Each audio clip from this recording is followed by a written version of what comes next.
नमस्कार दोस्तों। इस वीडियो के अंदर हम एनिमल हस्बेंड्री के टॉप 10 एमसीक्यूज के थर्ड पार्ट को डिस्कस करेंगे। चलिए शुरू करते हैं। पहला क्वेश्चन है कि काऊ को अपना मिल्क पीने से रोकने के लिए हम किस डिवाइस का यूज करते हैं। हमारे ऑप्शन हैं cattle cradle, catheter, ट्रोकर and cannula और बोडिजो कास्ट्रेटर। तो हमारा सही आंसर है ऑप्शन नंबर ए, कैटल क्रेडल। चलिए बाकी के ऑप्शन भी हम देख लेते हैं। कैथीटर को हम तब यूज करते हैं जब काऊ के अंदर यूरिनेशन स्टॉप हो जाती है। ट्रोकर एंड कैनुला को हम आफ्रा डिजीज के अंदर यूज करते हैं और बोडिजो कास्ट्रेटर को हम मेल एनिमल को कास्ट्रेट करने के लिए यूज करते हैं। हमारा अगला क्वेश्चन है कि निम्न में से कौन सी वायरल डिजीज नहीं है। हमारे ऑप्शन है ब्लू टंग, रिंडरपेस्ट, ब्रुसेलोसिस या फिर एफएमडी। हमारा सही आंसर है ऑप्शन नंबर सी, ब्रुसेलोसिस। ये एक बैक्टीरियल डिजीज है। हमारा अगला क्वेश्चन है कि स्ट्रेस साइकिल की किस स्टेज के ऊपर ग्राफिन फॉलिकल की ग्रोथ स्टॉप हो जाती है। हमारे ऑप्शन है मेटस्ट्रम, प्रोस्ट्रम, डाइस्ट्रम या फिर स्ट्रम। इसका सही आंसर है ऑप्शन नंबर ए, मेटस्ट्रम। चलिए स्ट्रेस साइकिल को हम डिटेल में देख लेते हैं।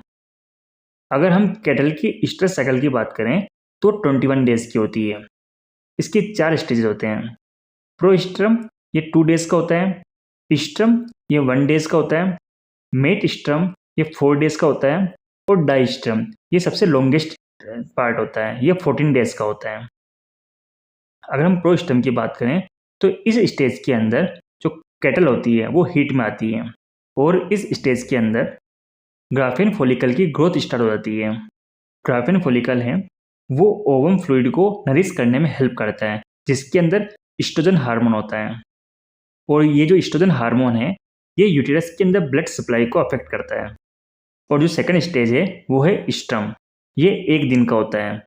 इसे हम पीरियड ऑफ डिजायर के नाम से जानते हैं। इस स्टेज के अंदर जो फीमेल कैटल है वो मेल कैटल के साथ में कंसीव करने के लिए रेडी हो जाती है। स्ट्रेस साइकिल का थर्ड स्टेज होता है मेटस्ट्रम। ये 4 दिन का होता है। इस स्टेज के अंदर एम्ब्रियो का इम्प्लांटेशन होता है और इसी स्टेज के अंदर ग्राफिन फॉलिकल की ग्रोथ स्टॉप हो जाती है। स्ट्रेस साइकिल का सबसे लास्ट स्टेज होता है डाइस्ट्रम। ये 14 दिन का होता है। ये longest part of stress cycle है। अगर एनिमल कंसीव नहीं करता है तो यूटेरस का इन्वोल्यूशन स्टार्ट होता है। इन्वोल्यूशन का मतलब होता है कि जो यूटेरस है वो अपनी नॉर्मल स्टेज पे वापस आ रहा है, यानी कि जो इसकी साइज बढ़ चुकी है वो साइज अब कम होना शुरू हो जाती है, अपनी नॉर्मल साइज में वापस आना शुरू हो जाता है। हमारा अगला क्वेश्चन है कि कैटल की कौन सी ब्रीड है जो सभी चाल के लिए फेमस है। हमारे ऑप्शन है ओंगोल, रेड सिंधी, थार पारकर या फिर कांकरेज। हमारा सही आंसर है ऑप्शन नंबर डी, कांकरेज, जो कि सभी चाल के लिए फेमस है। बाकी ऑप्शन देख लेते हैं। अगर हम ओंगोल और थार पारकर की बात करें तो ये ड्यूअल पर्पज ब्रीड है और जो रेड सिंधी है वो डेयरी ब्रीड है। अगर हम कांकरेज की बात करें तो कांकरेज ड्यूअल पर्पज ब्रीड है। ये हेवीएस्ट इंडियन कैटल ब्रीड है और इसके जो हॉर्न है वो आयड शेप्ड के होते हैं। हमारा अगला क्वेश्चन है कि सो के अंदर जेस्टेशन पीरियड कितना होता है। हमारे ऑप्शन है 145 डेज, 114 डेज, 283 डेज, 155 डेज या फिर 310 डेज। जो एडल्ट फीमेल पिग होती है उसे हम सो बोलते हैं। हमारा जो सही आंसर है वो है 114 दिन, यानी कि जो एडल्ट फीमेल पिग होती है उसका जो जेस्टेशन पीरियड होता है वो होता है 114 दिन। अगर हम सिप की बात करें तो उसका जो जेस्टेशन पीरियड होता है वो होता है 145 डेज। केटल का होता है 283 डेज, गोट का होता है 155 डेज और वहीं बफेलो का होता है 310 डेज। हमारा अगला क्वेश्चन है कि हीमोरेजिक सेप्टिसीमिया का प्रिंसिपल सिम्टम क्या है। हमारे ऑप्शन है painful hot swelling on throat and nearby region, watery discharge from ears, intermittent और foul fetid diarrhoea, swollen udder. गले के आसपास का जो रीजन होगा उसके अंदर स्वेलिंग आ जाती है। ये हेमोरेजिक सेप्टिसीमिया का प्रिंसिपल सिम्टम होता है। हमारा सही आंसर है option number A, that is painful hot swelling on throat and nearby region. चलिए हेमोरेजिक सेप्टिसीमिया को डिटेल में देख लेते हैं। हेमोरेजिक सेप्टिसीमिया ये एक बैक्टीरियल डिजीज है।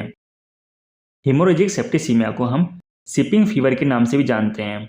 इसे हम शिपिंग फीवर इसलिए कहते हैं क्योंकि जब केटल एक जगह से दूसरी जगह ट्रांसपोर्ट होता है तो उसके बाद में स्ट्रेस कंडीशन के कारण उसके अंदर हेमोरेजिक सेप्टिसीमिया के सिम्टम दिखने को मिलते हैं।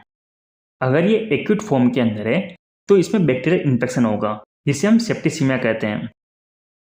अगर ये सब एक्यूट फॉर्म के अंदर है तो इसके अंदर स्वेलिंग हो जाती है और स्वेलिंग के अंदर फ्लूइड भरा होता है तो इसे हम एडेमेटस स्वेलिंग कहते हैं। और अगर ये क्रोनिक फॉर्म के अंदर है तो पल्मोनरी इन्फेक्शन होता है। और इसके अलावा अगर सिम्टम की बात करें तो कैटल का बॉडी टेम्परेचर 106 डिग्री फ़ारेनहाइट तक पहुंच जाता है। कैटल को ब्रीदिंग में डिफ़िकल्टी आती है। लोअर मैंडिबल के अंदर स्वेलिंग आ जाती है। नोस्ट्रिल से डिस्चार्ज होना शुरू हो जाता है।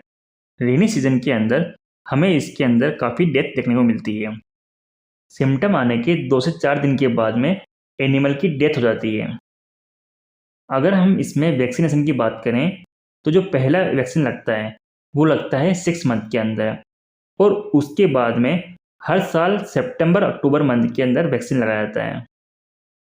यानी कि इसमें जो पहला वैक्सीन लगेगा वो लगेगा 6 मंथ पे और उसके बाद में साल में एक बार हमको इसमें वैक्सीन देनी है। और कब देनी है? सितंबर अक्टूबर मंथ के अंदर। हमारा अगला क्वेश्चन है कि साइलेज बनाने के लिए क्रॉप को किस स्टेज पे हार्वेस्ट करना चाहिए। हमारे ऑप्शन है 50% flowering, CRI stage, milking to dough stage या फिर राइपनिंग स्टेज। हमारा सही आंसर है option number C, milking to dough stage. अगर हम हे मेकिंग की बात करें तो उसके लिए हम क्रॉप को 50% फ्लोवरिंग पर हार्वेस्ट करते हैं। हमारा अगला क्वेश्चन है कि अगर सेम एज ग्रुप के चिकन हैं तो उनकी पोल्ट्री के बीच में कितनी डिस्टेंस होनी चाहिए। हमारे ऑप्शन है 12 मीटर, 15 मीटर, 18 मीटर या फिर 10 मीटर। इसका सही आंसर है ऑप्शन नंबर सी, यानी कि अगर सेम एज ग्रुप के चिकन होंगे तो उनकी पोल्ट्री के बीच में कम से कम 18 मीटर की दूरी होनी चाहिए। अगर हम ग्रोवर शेड और चिक शेड की बात करें तो उसके बीच में 50 से 100 मीटर की बीच की दूरी होनी चाहिए। अगर लेयर शेड और ग्रोवर शेड की बात करें तो उनके बीच में कम से कम 100 मीटर की दूरी होनी चाहिए। हमारा अगला क्वेश्चन है कि चैलेंज फीडिंग किसे कहते हैं। हमारे ऑप्शन है ration that contain all the nutrients in right proportion and quantities. दूसरा ऑप्शन है ration that contain lower nutrient to challenge the animal to survive in lowest nutrients. तीसरा ऑप्शन है ration that contain higher level of concentrate to achieve maximum milk production.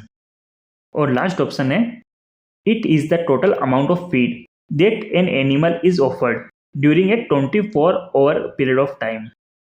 हमारा सही answer है option number सी, यानी कि challenge feeding के अंदर हम एनिमल को कंसनट्रेट्स की मात्रा ज़्यादा देते हैं जिससे कि उसका जो मिल्क प्रोडक्शन है वो हमें मैक्सिमम मिले। बाकी के ऑप्शन भी देख लेते हैं। अगर बैलेंस्ड राशन की बात करें तो इसके अंदर सारे न्यूट्रिएंट्स राइट प्रोपोर्शन में और क्वांटिटी के अंदर होते हैं, यानी कि इसके अंदर जितने भी न्यूट्रिएंट्स होंगे वो उस क्वांटिटी के अंदर होंगे जो बॉडी को नीड होगी। और अगर राशन की बात करें तो 24 घंटे के पीरियड के अंदर हम एनिमल को कितना फीड दे रहे हैं उसे हम राशन कहेंगे, यानी कि एक दिन के अंदर हम उसे कितना फीड दे रहे हैं वो हमारा राशन हो जाएगा। हमारा लास्ट क्वेश्चन है कि आयरशायर की ओरिजिन प्लेस क्या है। हमारे ऑप्शन है Scotland, Netherland, Island of Jersey या फिर स्विट्जरलैंड। हमारा सही आंसर है ऑप्शन नंबर ए, स्कॉटलैंड। बाकी के ऑप्शन भी देख लेते हैं। अगर हम होल्स्टाइन फ्रीजन की बात करें उसका ओरिजिन प्लेस है नीदरलैंड। अगर जर्सी की बात करें तो उसका ओरिजिन प्लेस है आइलैंड ऑफ जर्सी। और अगर ब्राउन स्विस की बात करें तो उसका ओरिजिन प्लेस है स्विट्जरलैंड। यहाँ पर आज का वीडियो कंप्लीट होता है। मिलते हैं अगले वीडियो के अंदर। Keep studying, keep learning.